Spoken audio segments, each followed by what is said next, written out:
আসসালামু আলাইকুম। জি, জান্নাত আপু কেমন আছেন? জি, আলহামদুলিল্লাহ ভালো। আপনি কেমন আছেন? জি বলুন। আলহামদুলিল্লাহ আল্লাহ পাকের রহমতে ভালো আছি। জি, তারপরে যেন কি হয়েছিল একটু বলবেন যে আসলে ওই যে তার বাবা-মা দাওয়াত দেওয়ার পরে আপনারাও ছিলেন?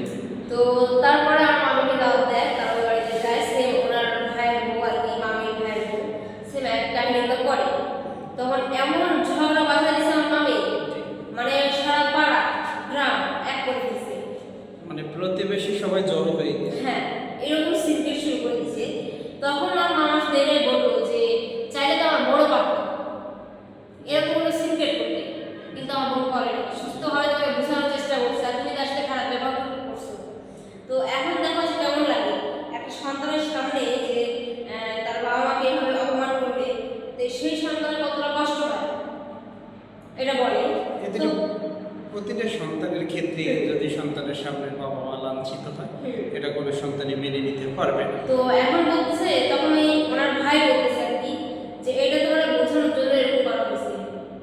তুমি তাদের সাথে অন্যায় করবা, আর সেই অন্যায়ের কি সাজা আমরা ভোগ করবো? জি। এটা বলার পরে তখন উনি শুধরে যায় মানে তার ভিতরে পরিবর্তনের কোনো না। এই নেই। না। তো পরে যাই হোক, এটা নিয়ে আর কথা না বাড়াই। তারপরে এইভাবে বেশ কিছুদিন চলে। বেশ কিছুদিন চলার পর আমার নানা ভাই অসুস্থ হয়ে যায়। আর এর মধ্যে আমার মামারা যে কি এমন কথা বলছে না কি করছে, সেটা উপর আল্লাহ ছাড়া কেউ জানে না। জি। আমার মামা এতটাই মামি বাধ্য যে মামি যা বলে তাই করে মামা। মানে আপনার মামাকে কন্ট্রোলে নিয়ে নিচ্ছে, যে কোনো ভাবেই হোক কন্ট্রোলে নিয়ে নিচ্ছে। হ্যাঁ। তো পরে এখন আমার নানা ভাই আমাদের বাড়িতে বেড়াতে আসে। আমাদের বাড়িতে আমার বাবার বাড়িতে বেড়াতে আসে। তো আসার পরে সুস্থ ছিল, কিন্তু আসার বেশ কিছুদিন পর তখন আমার নানা ভাই অসুস্থ হয়ে যায়। অসুস্থ হয়ে যাওয়ার পর তখন আমার মানে হঠাৎ করে একদিন হঠাৎ করে স্ট্রোক করে পড়ে গিয়ে। জি। স্ট্রোক করার পর সে হচ্ছে যে বিছানাগত হয়ে যায়। বিছানাগত হয়ে যায়। তো তখন একটু চলার মতো প্রসেস ছিল। চাইলে আমাকে ভালো ডাক্তার দেখাইলে হয়তো দামি কোনো ডাক্তার দেখাইলে হয়তো সুস্থ স্বাভাবিকভাবে জীবনযাপন করতে পারতো। আমার বাবার যতটুকু সামর্থ্য ছিল, আমার বাবা ততটুকু হচ্ছে ধরে আমি চেষ্টা করছি সুস্থ করার জন্য। কিন্তু আসলে দেখা যাচ্ছে যে একটা মানুষের কাছে যখন তার কাছের প্রিয় মানুষগুলো থাকে, তখন কিন্তু সে মানুষ যতই অসুস্থ থাক না কেন, সে কিন্তু অবশ্যই সুস্থ হয়ে যায়। জি। জি। আর আমার মামি যখন শুনছে যে আমার নানা ভাই এরকম অসুস্থ, স্ট্রোক করছে, তো তখন তাকে তার পিছনে আরো খরচ হবে। আর মামাকে তো মনে করেন যে এই নীতি কর্ম করে দিচ্ছে যে এমন কি করছে তাই না, বা কি বলছে তাই না। মামা একবারে মামির ফেভারে চলে গেছে, মামি যা বলে তাই। তো এদিক দিয়ে মামা আমার নানা ভাইয়ের খোঁজ খবর নেয় না, কোনো খরচ পাতি দেয় না, যে ওষুধ কিনতে পুরা ভাই কি ভালো কি মন্দ, এই যে 2-4-5 হাজার টাকা দিলাম, আপনি একটু ডাক্তারটা দেখান, তো এরকম কোনো কিছু না। মানে এরকমের কোনো ভূমিকা তার মধ্যে না। নেই। তো পরে এই যেমন নারীরা বলছে যদি সে আসে তাহলে একবার আসতে হবে, তারপরে তাকে বুঝাইতে হবে। তাহলে সেও চিন্তা করতেছে যদি মেয়ের বাড়িতে দুজনে উঠি তাহলে কিরকম।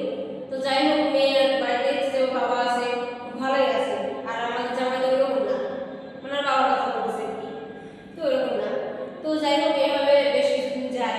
আমার নানা ভাই অনেক, মানে আমার বাবার যতটুকু সাধ্য ছিল তাকে সুস্থ করার জন্য, কিন্তু আসলে মেডিসিন দিয়ে কি হয়েছে, মনের শান্তি সবচেয়ে বড় শান্তি। জি। জি। মনে যদি শান্তি থাকে, শত অসুস্থতা নিয়েও কাজ করা যায়, জি। বা জি। চলাফেরা করা যায়। কিন্তু মনে যদি শান্তি না থাকে, তাহলে কখনোই হচ্ছে সেটা পসিবল হবে না। জি। জি।